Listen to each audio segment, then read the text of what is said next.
Hey, how's everybody out there? This is Allison, your kitchen and bath design guru specialist.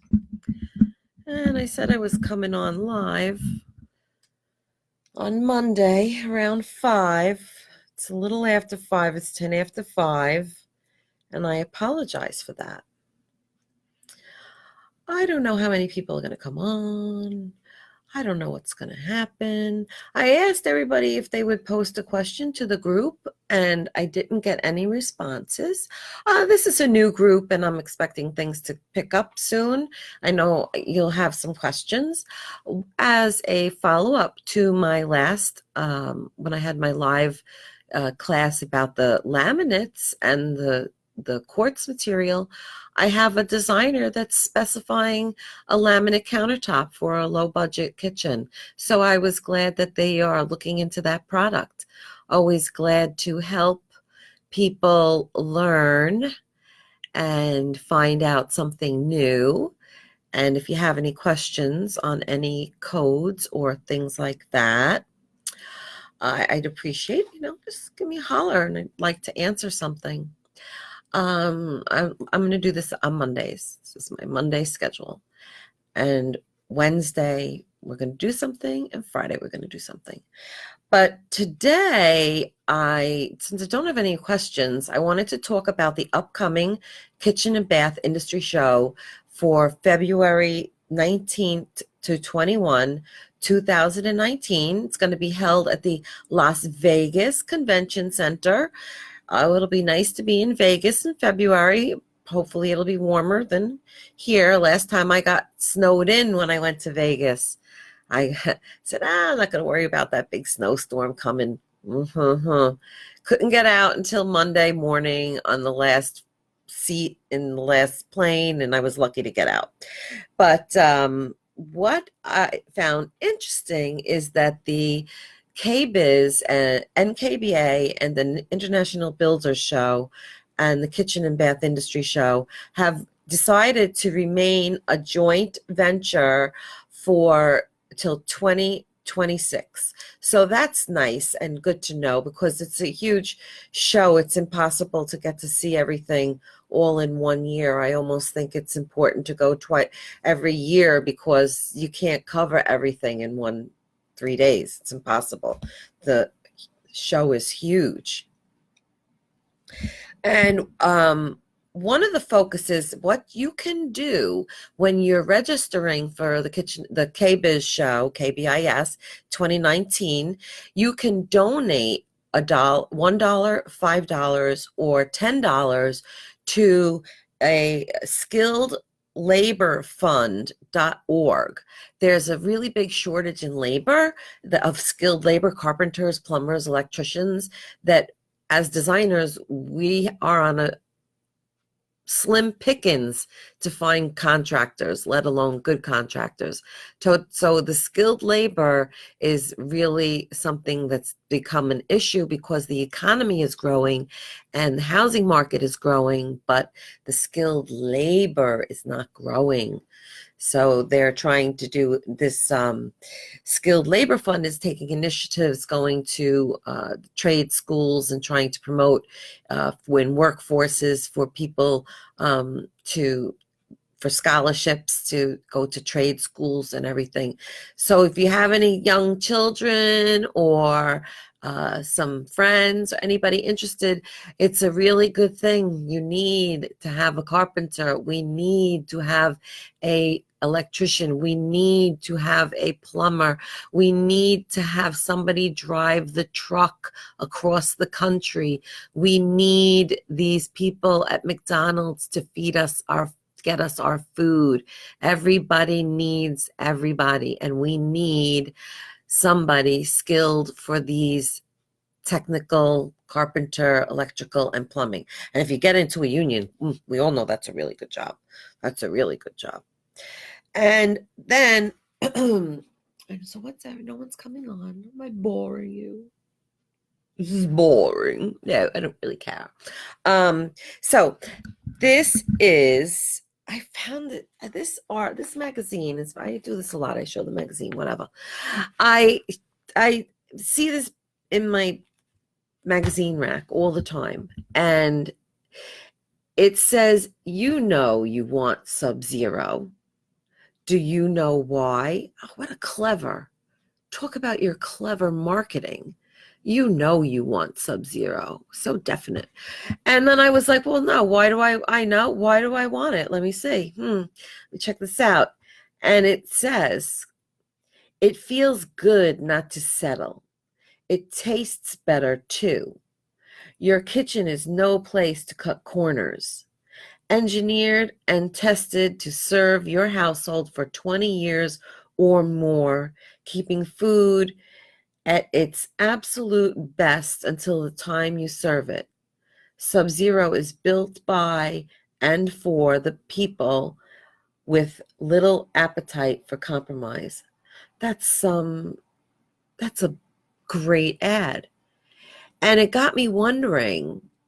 It said, your kitchen is no place to cut corners. And I'm wondering, my question to you, fellow designers out there, is, do you find the cabinets the clients are choosing, the quality to be going down in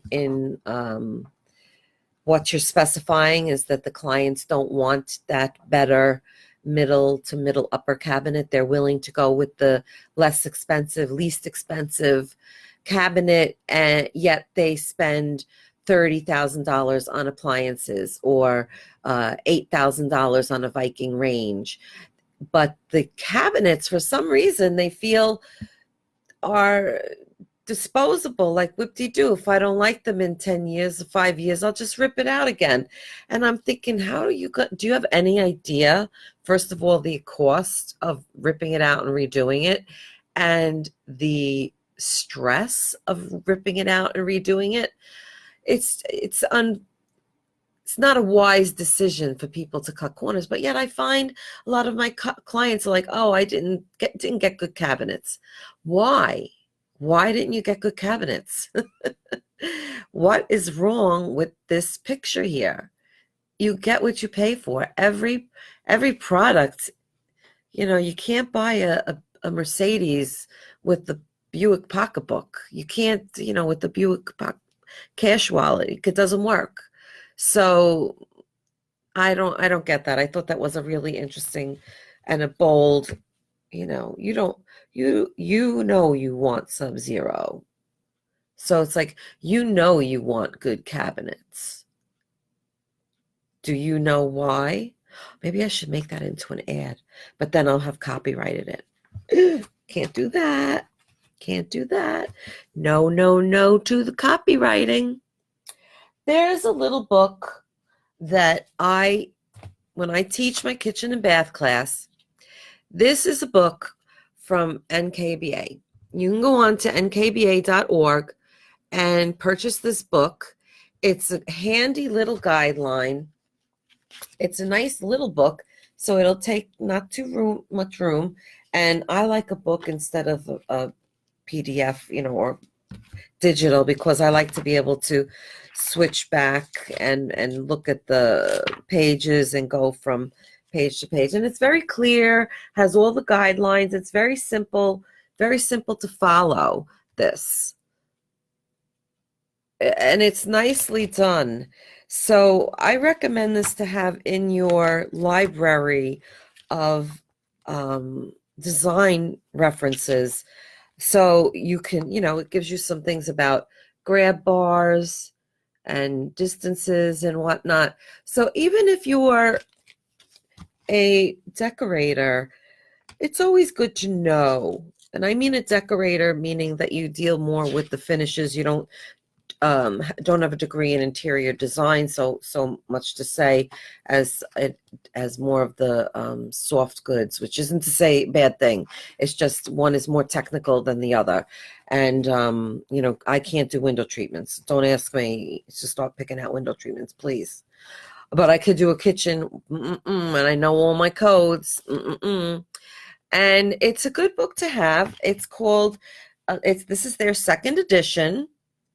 I'm going to put a link on my website. So if you're interested to this, I'm going to link it to my website so that if you want to go check it out, it'll bring you to Amazon where you can check this book out. It's only, I think, $17, $18.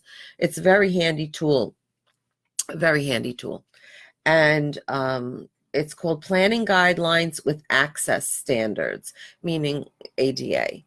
And it has the little access standards notated on this little section here on the main thing. Some of the stuff is, access standard, what's recommended. This is always what's recommended, unless it is like a steadfast and true. A minimum would be like you can't do anything less than that. So, and the code requirements or code recommendations. So certain things are required and other things are recommended. So that's good. The difference between the two. It's a very handy book. I like it very much. And like I said, I had it for when I taught my class.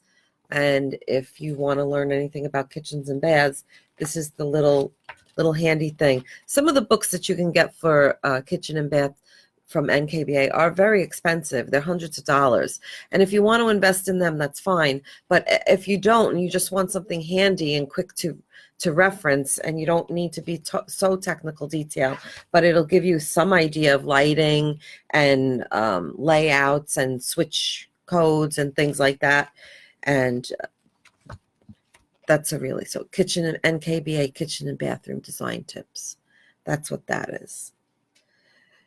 And let's see what else. I don't have anybody joining me. Last week we had our swatch party, the Interior Design Society of Long Island. I am the secretary of the Long Island Interior Design Society here on Long Island, because I said Long Island like 3 times. And we had our fundraiser. We're going to have our recap, find out how much money we raised for charity and for our chapter, so we can continue to grow and host great meetings and all that good stuff like that. So I know a lot of people actually, I think, were down in High Point Market. I'm not a decorator. I'm a design. I don't do soft goods, although I am getting involved with the carpet, but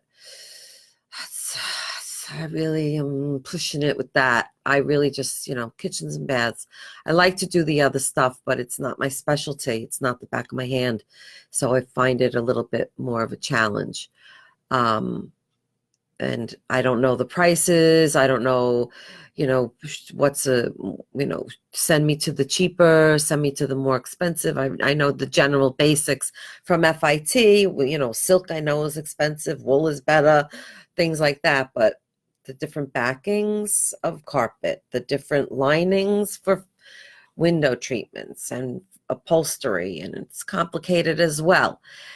Totally not my specialty. So if you need any kind of questions, do you need a question? Do you need a question? I don't know, but I need an answer. I want to answer questions. I want to know, what are you struggling with? What is it that a project that you have in the works? And I wonder, a question that I have for everybody is, how are you finding getting the contractors to do your work as a professional? Are you having a difficult time finding the quality professional tradespeople, as in plumbers, electrician, carpenters, builders, etc.? How is it out there in your construction design land? I'd love to know some feedback about what's going on throughout the United States. It's always different. Here in New York, it's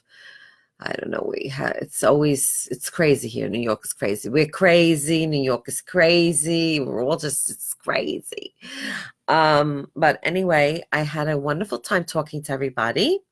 And I hope that someone that this will like come on and everybody will think, Alison Solar, kitchen lady, the bathroom lady. What can we ask her? So ask away. Otherwise, I'll talk to you on Wednesday. Thanks. Take care. Bye. Peace out.